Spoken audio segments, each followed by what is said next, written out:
नमस्कार दोस्तों, मैं हूं आरडी प्रजापत और स्वागत करता हूं आप सबका स्टडी ऑन यूट्यूब चैनल के आज 19 जून 2020 के करंट अफेयर्स के वीडियो में।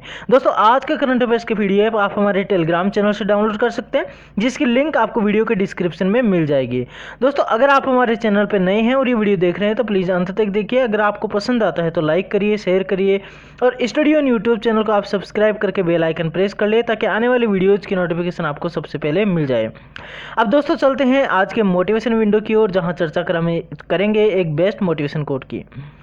जहां प्रयत्नों की ऊंचाई अधिक होती है वहां किस्मत को भी झुकना पड़ता है। जी हाँ दोस्तों, अगर हमारे प्रयत्न बहुत ऊंचे हैं, चाहे हमारी किस्मत कैसी भी हो, लेकिन आप समझ लीजिए हम सफल जरूर हो जाएंगे। तो ये सोच लीजिए कि किस्मत झुक गई है कब, जब हमारे प्रयत्न बहुत बढ़िया तरीके से हम कर रहे हैं, मेहनत कर रहे हैं, अच्छे से ट्राई कर रहे हैं अच्छे से, ठीक है ना। तो ज़रूर से हमारी किस्मत जो है वो भी साथ देने लग जाएगी। ठीक है दोस्तों, इसी दमदार मोटिवेशन कोट के साथ में शुरू करेंगे हमारे आज के करंट अफेयर्स, लेकिन उससे पहले चर्चा करेंगे कल के प्रश्न की। कल का प्रश्न था दोस्तों, किस बैंक ने सैलरी खाता ग्राहकों के लिए इंस्टा फ्लेक्सी कैश सुविधा लॉन्च की है। ऑप्शंस थे SBI bank, axis bank, ICICI, इनमें से कोई नहीं। यहाँ पे ऑप्शन सी सही था दोस्तों हमारा। जो आईसीआईसीआई बैंक है उसने जो सैलरी अकाउंट कस्टमर्स हैं उनके लिए इंस्टा फ्लेक्सी कैश सुविधा लॉन्च की है। और ये सुविधा क्या होती है, इसकी डिटेल्स भी हमने जो है कल के प्रश्नों में चर्चा की थी। बाकी आज भी हम चर्चा कर लेते हैं। तो आईसीआईसीआई बैंक ने अपनी सैलरी खाता ग्राहकों के लिए ऑनलाइन आउटड्राफ्ट सुविधा, जिसका नाम है इंस्टा फ्लेक्सी कैश, वो लॉन्च किया। और इस सुविधा के तहत सैलरी अकाउंट कस्टमर्स को ओवरड्राफ्ट के लिए मंजूरी तुरंत और पेपरलेस प्रक्रिया के जरिए मिल जाएगी और कस्टमर्स को 48 घंटे के अंदर ही ओवरड्राफ्ट सुविधा का लाभ मिल जाएगा। अब ओवरड्राफ्ट सुविधा क्या होती है वो देख लेते हैं। तो इस फैसिलिटी के तहत बैंक से अपनी ज़रूरत के हिसाब से पैसा ले सकते हैं और बाद में ये पैसा चुका सकते हैं, जिसकी लिमिट जो होता है वो बैंक तय करता है कि कितना पैसा आपको ओवरड्राफ्ट जो फैसिलिटी उसके तहत दिया जाएगा। ठीक है, तो ये हो गया कल के प्रश्न का जवाब। अब दोस्तों चलते हैं आज के करंट अफेयर्स। अच्छा, उससे पहले चर्चा कर लेते हैं आईसीआईसीआई बैंक की। तो इस्टेब्लिश हुआ 1994 में और मुंबई महाराष्ट्र में इसका हेडक्वार्टर है और एमडी और सीईओ है संदीप बख्शी। ठीक है, अब हमारा आज का जो पहला प्रश्न है वो है, झारखंड के किस जिले में दिव्यांगजनों के कौशल विकास, पुनर्वास और रोजगार के लिए समग्र क्षेत्रीय केंद्र यानी कि सीआरसी का उद्घाटन किया गया है। ऑप्शंस है साहिबगंज, बोकारो, रांची, इनमें से कोई नहीं। तो यहाँ पे ऑप्शन सी सही है दोस्तों। जो रांची जिला है झारखंड का, वहाँ पर दिव्यांगजनों के कौशल विकास और पुनर्वास तथा रोजगार के लिए समग्र क्षेत्रीय केंद्र का उद्घाटन किया गया है। आइए इसकी डिटेल से वो चेक कर लेते हैं। तो केंद्रीय सामाजिक न्याय और आधिकारिकता मंत्री थावरचंद गहलोत और केंद्रीय जनजातीय कार्य मंत्री अर्जुन मुंडा द्वारा रांची में राज्य का 21वां समग्र क्षेत्रीय केंद्र का उद्घाटन किया गया है। और समग्र क्षेत्रीय केंद्र दिव्यांगजनों के कौशल विकास, पुनर्वास और रोजगार के लिए शुरू किए गए हैं। अब बात कर लेते हैं यहाँ पे हम झारखंड की। तो भारत के मैप में आप देख रहे हैं ये रेड कलर का दिखाया हुआ है यहाँ पे झारखंड। ऊपर देखेंगे तो यहाँ पे बिहार राज्य स्थित है, इधर पश्चिम बंगाल है, इधर ओडिशा राज्य स्थित है, यहाँ पे छत्तीसगढ़ राज्य और इधर देखेंगे तो यहाँ पे मध्य प्रदेश राज्य। हालांकि इसकी सीमा नहीं लग रही है, इधर उत्तर प्रदेश राज्य है। तो ये स्थिति हो गई यहाँ पे झारखंड राज्य की हमारे भारत के मैप में। और बेसिक डिटेल की बात करें तो झारखंड की राजधानी रांची है। झारखंड का सबसे बड़ा जो जिला है वो जमशेदपुर है। झारखंड में जिलों की संख्या 24 है और झारखंड के जो वर्तमान मुख्यमंत्री वो है हेमंत सोरेन। राज्यपाल द्रौपदी मुर्मू है और जो झारखंड है वहाँ पर विधानसभा की 82 सीटें, राज्यसभा की 6 सीटें और लोकसभा की 14 सीटें तथा जो झारखंड का उच्च न्यायालय है वो है झारखंड उच्च न्यायालय। हमारा अगला क्वेश्चन है दोस्तों, हाल ही में अच्युत काशीनाथ सिनाई उसगांवकर का निधन हो गया है। वह किस राज्य के पूर्व मंत्री थे, आप फोटो भी देख रहे हैं यहाँ पे। तो ये थे जो काशीनाथ सिनाई उसगांवकर। ठीक है, इनका निधन हो गया। और ये किस राज्य के पूर्व मंत्री थे, तो ये थे गोवा राज्य के पूर्व राज्य मंत्री। ठीक है, बेसिक डिटेल यहाँ पे और भी चेक कर लेते हैं यहाँ पे। तो इनका निधन 92 वर्ष की उम्र में हुआ और उसगांवकर गोवा के सबसे पुराने क्षेत्रीय दल महाराष्ट्रवादी गोमांतक पार्टी के नेता थे और वह गोवा, दमन दीव की तत्कालीन शशिकला काकोडकर सरकार में 13 अगस्त 1977 से 27 अप्रैल 1979 के बीच में कैबिनेट मंत्री रहे। अब गोवा की बात कर लेते हैं दोस्तों। तो आप भारत के मैप में देख रहे हैं यहाँ पर ये गोवा जो कि रेड कलर में बिल्कुल छोटा सा यहाँ पे दिखाया हुआ है। गोवा के ऊपर आप जाएंगे तो इधर महाराष्ट्र राज्य स्थित है, और इधर देखेंगे तो आप कर्नाटक राज्य की ओर जाएंगे, यहाँ पे ये कर्नाटक है और इधर अरब सागर है। ठीक है, तो ये स्थिति गोवा की होगी हमारे भारत के मैप में। और भारत का जो सबसे छोटा राज्य है वो गोवा है। ठीक है, और बेसिक डिटेल और भी चेक करें तो गठन हुआ 30 मई 1987 को, और गोवा की राजधानी है पणजी। सबसे बड़ा जिला जो है वास्को द गामा, और जिलों की संख्या 2 है। मुख्यमंत्री प्रमोद सावंत है, और गोवा के जो राज्यपाल है सत्यपाल मलिक हैं। विधानसभा की 40 सीटें हैं, राज्यसभा की 1 सीट, लोकसभा की 2 सीटें हैं। और गोवा उच्च न्यायालय की बात करें तो उच्च न्यायालय गोवा में मुंबई उच्च न्यायालय लगता है, पणजी खंडपीठ यहाँ पर लगती है। ठीक है, आप जो यहाँ पे फोटो देख रहे हैं यह है सत्यपाल मलिक यानी कि राज्यपाल, और ये है प्रमोद सावंत जो कि गोवा के मुख्यमंत्री है। अब हमारा अगला क्वेश्चन है दोस्तों, वर्ष 2021 में आयोजित होने वाले चौथे संस्करण के एशियाई युवा पैरा गेम्स की मेजबानी कौन सा देश करेगा? ऑप्शन है चीन, भारत, बहरीन, इनमें से कोई नहीं। ऑप्शन सी सही है दोस्तों। यहाँ पे बहरीन जो देश है वो वर्ष 2021 में आयोजित होने वाले जो चौथे संस्करण का एशियाई युवा पैरा गेम्स है उसकी मेजबानी करेगा। अब हाल ही में जो एशियाई पैरालंपिक समिति है उसने इस बात की घोषणा की है, और ये जो गेम्स होंगे वो होंगे दिसंबर 2021 में। ठीक है, और कहाँ पर आयोजित होंगे? बहरीन में। अब बहरीन की बात करें तो राजधानी मनामा है। राजा जो है अभी वर्तमान में वो है नरेन अब्दुल बिन हमास, और बहरीन के प्रधानमंत्री अल बकर बिन सुलेमान है।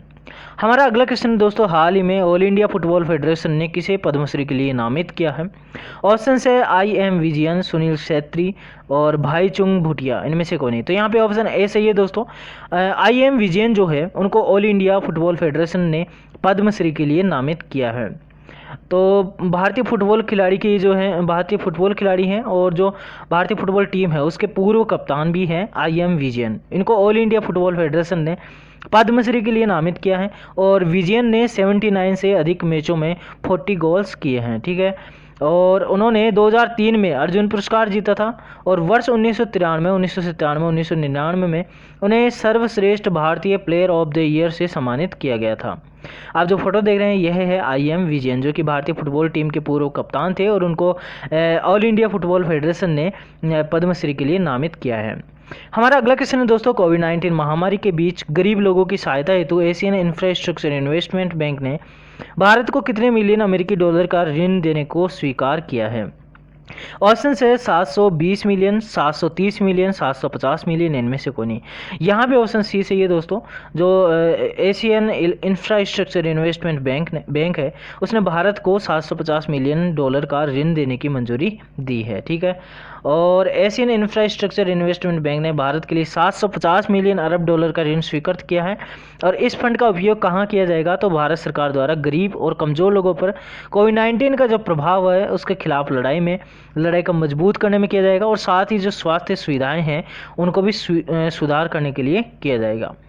हमारा अगला क्वेश्चन दोस्तों, ऑटिस्टिक प्राइड डे किस दिन मनाया जाता है?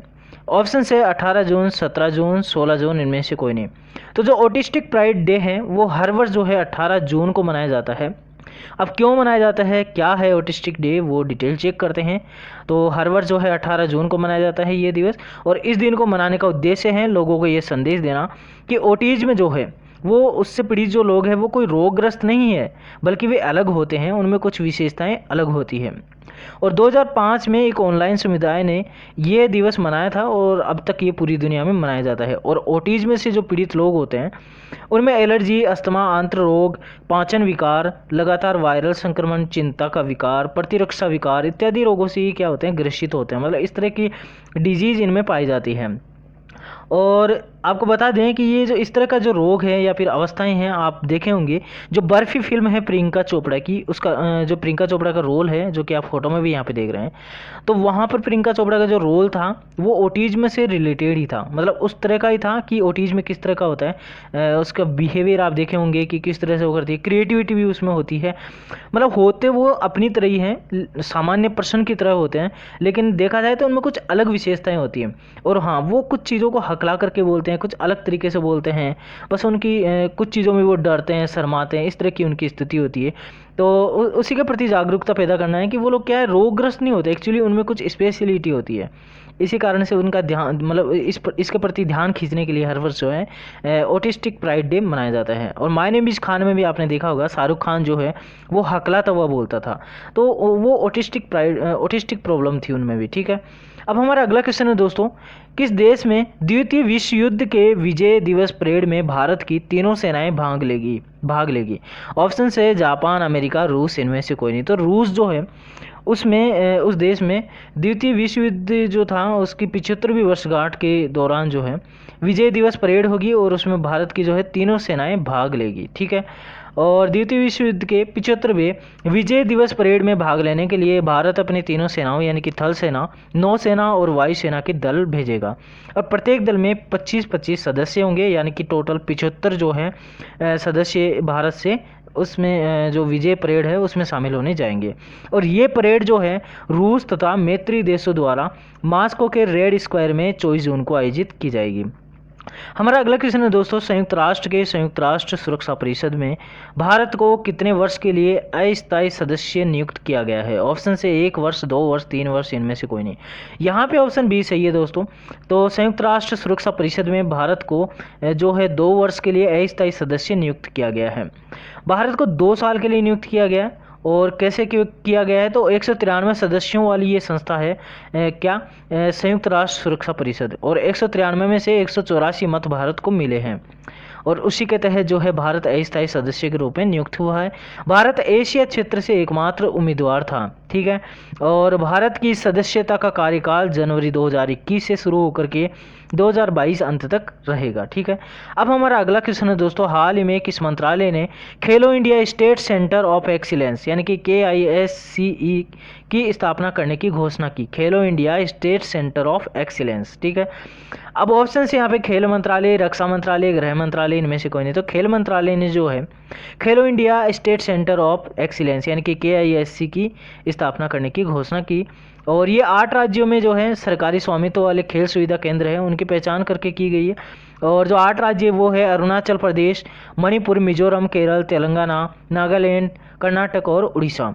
जिन सेंटर को जो KISCE के जिन सेंटर को KISCE में अपग्रेड किया गया है वहाँ केंद्र सरकार की high performance manager, sports science experts और कोच आदि नियुक्त किए जाएंगे, ठीक है। मतलब खिलाड़ियों को अच्छे से जो ओलंपिक वगैरह होते हैं उनके लिए तैयार किया जाएगा।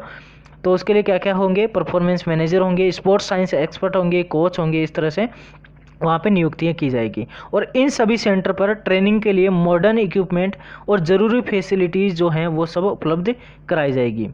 केंद्रीय युवा मामले और खेल मंत्री हमारे जो वर्तमान में हैं वो है किरेन रिजिजू।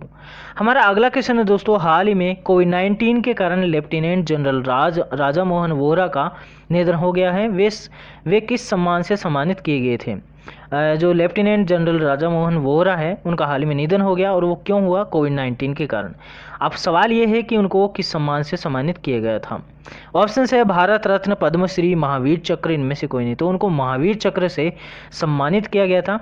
और ये क्या है? तो कोविड-19 के कारण इनका निधन हुआ। वे भारत के दूसरे सबसे बड़े वीरता पुरस्कार महावीर चक्र से सम्मानित किए गए थे।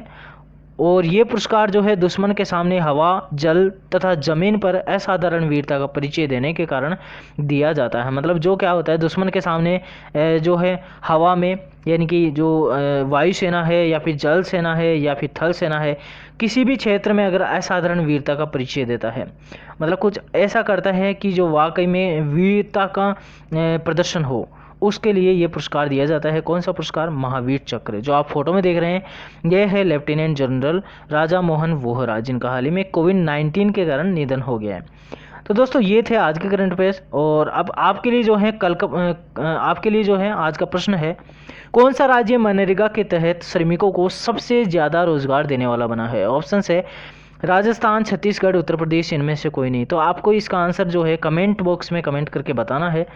और इसके बारे में जो डिटेल्स है आप वो भी बताएं तो अच्छी बात है। उत्तर प्रदेश के बारे में या छत्तीसगढ़ के बारे में या राजस्थान के बारे में, जो भी जिस भी राज्य जो भी राज्य इसमें आंसर होगा उस राज्य के बारे में भी आप बेसिक डिटेल जरूर से लिखिए। तो दोस्तों ये थे आज 18 जून 2020 के करंट अफेयर्स। आपको कैसा लगा ये वीडियो ज़रूर से बताएं। अगर आपको पसंद आया तो प्लीज़ लाइक ज़रूर कर लीजिए, अपने दोस्तों के साथ शेयर करिए, और स्टडी ऑन यूट्यूब चैनल को आपने सब्सक्राइब नहीं किया है तो प्लीज़ सब्सक्राइब कर लीजिए, और सब्सक्राइब करने के साथ बेल आइकन प्रेस करें ताकि आने वाली वीडियोज़ की नोटिफिकेशन आपको सबसे पहले मिल जाए। ठीक है दोस्तों, इसी के साथ में विदाई लेते हैं। जय हिंद, जय भारत।